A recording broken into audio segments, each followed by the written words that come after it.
రాష్ట్రంలో చంద్రబాబే పోలీస్ లాయర్లా వ్యవహరిస్తున్నారని మెగా డిఎస్సీలో అవకతవకలపై సీబీఐ విచారణ జరపాలన్న జగన్ వ్యాఖ్యలకి TDP MLC Kancharla Srikanth counter ఇచ్చారు. పేపర్ లీకులు దాచిపెట్టడానికి నానా అగసాట్లు పడతా ఉన్నారు. పేపర్ తయారీలో ఎవరెవరు ఉన్నారు ఇవన్నీ బయటికి రావాల్సిన విషయాలు. డిజిటల్ యాక్సెస్ ఎవరెవరి చేతుల్లో ఉంది, ఎంతమందికి లీక్ వెళ్ళింది, ఎంత ముడుపులు చేతులు మారాయి, ఇవన్నీ తేలాలి. అందుకే సిబిఐ విచారణ కావాలి అని చెప్పి గట్టిగా డిమాండ్ చేస్తూ ఉన్నాం. ఎందుకో తెలుసా?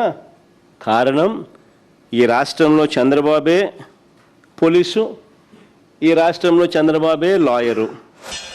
ఇవాళ మీరు ప్రెస్ మీట్లో మాట్లాడుతున్నారు, చంద్రబాబు నాయుడు గారు ఆయనే పోలీస్ ఆయనే లాయర్ అంటున్నారు.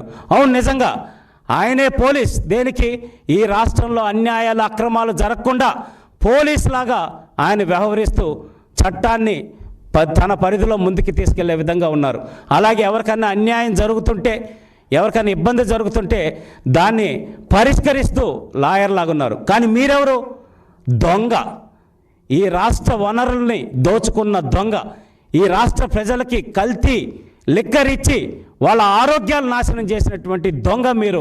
కాబట్టి చంద్రబాబు నాయుడు గారు పోలీస్, చంద్రబాబు నాయుడు గారు లాయర్, మీరు మాత్రం ఖచ్చితంగా దొంగ అనేది జగన్మోహన్ రెడ్డి గారు ప్రజలు గుర్తించారు. కాబట్టే మీకు 151 నుంచి 11 సీట్లకి మిమ్మల్ని తీసుకొచ్చారు.